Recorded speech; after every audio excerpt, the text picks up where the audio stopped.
And so they'd be mugged going there, and assuming they escape the mugging, they go to the restaurant and then they're held up. This is how bad it's been. To follow up on the visa question, I think this may be the next thing that you're signing, but for the H-1B visa action that you're doing It's today, going to be next. We'll talk about that. you're very close to the technology CEOs. Are they concerned about that? I think they're going to be very happy. Everyone's going to be happy. And we're going to be able to keep people in our country that are going to be very productive people. And in many cases, these companies are going to pay a lot of money for that. And they're very happy about it. Okay, we'll talk about that next, Sarah. Okay.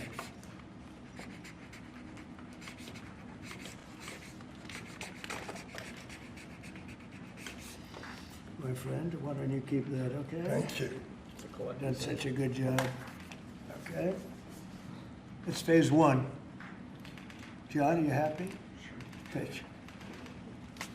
Okay, let's go. Thank you, Mr. President. One of the most abused visa systems in our current immigration system has been the H-1B non-immigrant visa program. This is supposed to allow highly skilled laborers who work in fields that Americans don't work in to come into the United States of America. What this proclamation will do is raise the fee that companies pay to sponsor H-1B applicants to $100,000.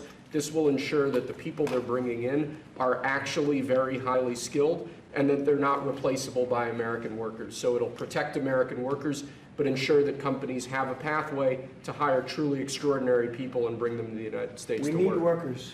We need workers. We need great workers. And this pretty much ensures that that's what's going to happen. I think, Sean, do you agree with that? Well, they're $100,000 per year. So the whole idea is no more will these big tech companies or other big companies train foreign workers. They have to pay the government $100,000, then they have to pay the employee. So it's just not economic. If you're going to train somebody, you're going to train one of the recent graduates from one of the great universities across our land, train Americans, stop bringing in people to take our jobs. That's the policy here, $100,000 a year for H-1B visas, and all of the big companies are on board. We've spoken to them about the gold card. They love it. They love it. They really love it. They need it. Go ahead, Sean. Mr. President, it seems like there's two categories of visa programs. The H-1B that a lot of people believe take American jobs, and then the gold card and programs like EB-5 that add value and jobs to America. Is that sort of how you look at the visa program? Well, ideally, look, if somebody's got the people, they're not going to want to spend $100,000 as an example in your second category. So it's not taking jobs. And we need certain jobs. We need certain skilled jobs that we don't have. But they won't be taking jobs because, you know, ideally the people aren't going to want to. They're not going to investing in America and creating jobs. Right. So that's why I'm asking. They're really investing. It seems like you have two categories. One, Secretary Lutnick's the gold card and EB-5 that create jobs, add investment, and then there's other ones that seem to take, you know, whether it's a J1 and O or an H-1B that take U.S. jobs. Yeah, it's pretty correct. I mean, I would say that's a correct assessment.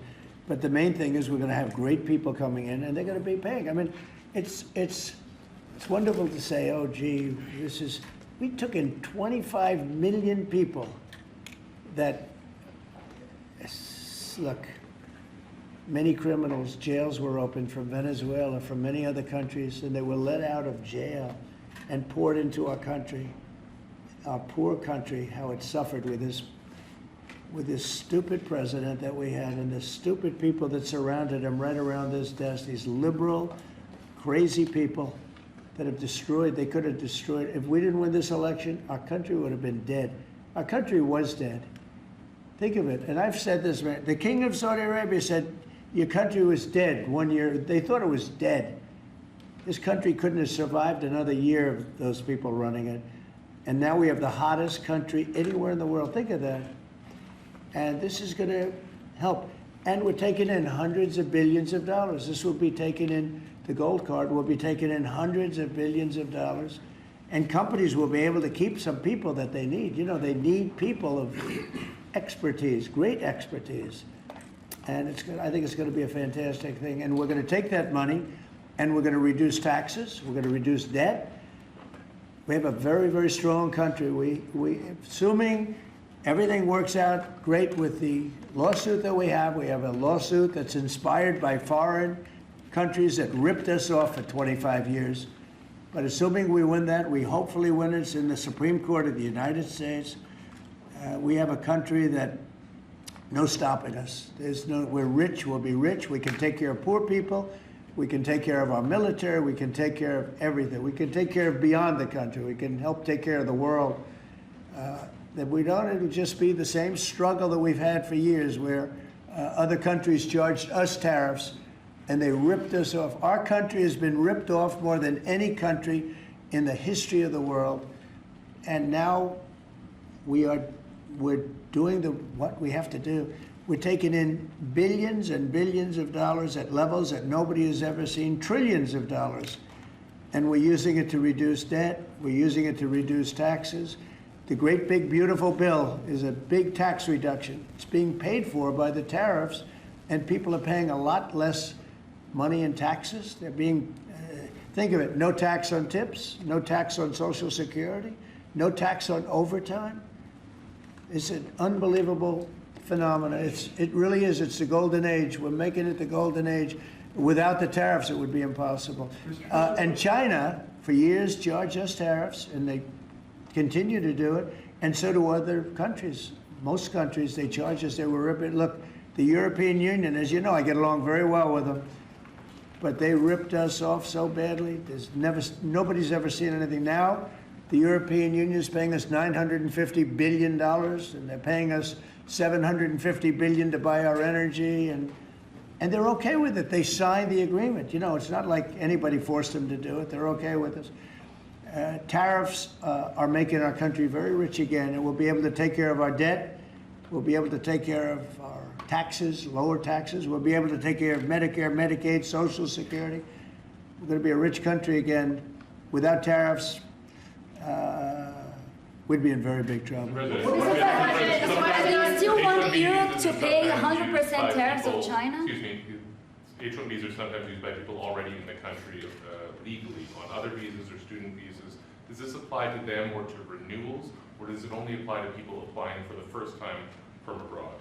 Renewals, first times, the company needs to decide, is the person valuable enough to have $100,000 a year payment to the government, or they should head home and they should go hire an American. It's an The whole annual idea, it's annual, and it's for total, it can be a total of 6 years. So $100,000 a year, so either the person is very valuable to the company and America, or they're going to depart and the company's gonna hire an American, and that's the point of immigration.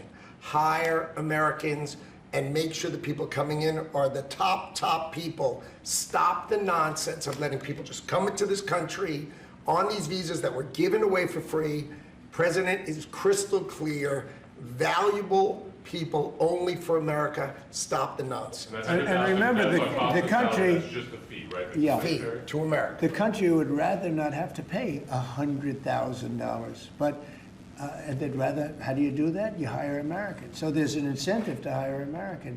But there may be instances where it's better off doing it through expertise or whatever it may be. But they're both unbelievable, whether it's a gold card or anything else that we talked about today. And that includes talking about freedom of speech, because our country has been decimated by bad people, very bad people, people that love crime. They love crime. Explain it to me. They don't want to have our military go in and save lives.